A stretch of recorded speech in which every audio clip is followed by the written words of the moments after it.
साम्राज्य, सामान्यांचा असामान्य आवाज।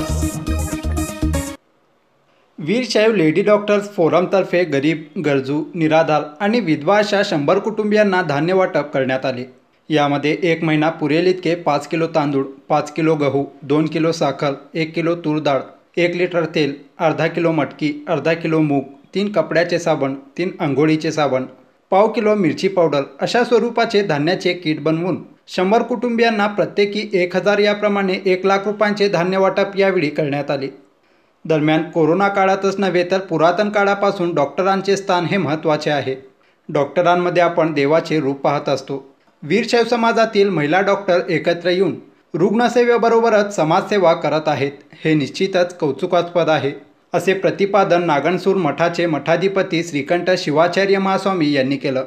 या प्रसंगी डॉक्टर माधुरी अवसेकर, डॉक्टर स्मिता खोबरे, सुजाता बिराजदार, रेणुका श्रीगोंडा, सोनाली घोंगडे, महानंदा हिटनळी, आशाराणी मेढीदार, माधुरी बिराजदार, सुचित्रा बिराजदार, ज्योती शेटे, रेश्मा निळगुंदी, दीपा तोटत, विजया जेवरे उपस्थित होते। नाही आहे त्याचं तांडव काय थांबत नाही आहे आणि ह्या कोरोना काळात मेडिकल फील्डमध्ये जे जे काम केले त्यांनी त्यांच्या जीवाचा पर्वा न करता केले ते मात्र वंदनीय आहे।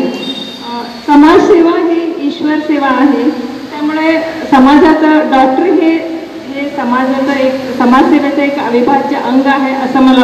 कार्यक्रमाच्या यशस्वीतेसाठी वीरशैव विजनचे संस्थापक अध्यक्ष राजशेखर बुरकुले, चिदानंद मुस्तारे, सोमेश्वर याबाजी, विजयकुमार बिराजदार, सिद्धेश्वर कोरे, अविनाश हत्तरकी, अमित कलशेट्टी, बद्रीनाथ कोडगीस्वामी यांनी परिश्रम घेतलं।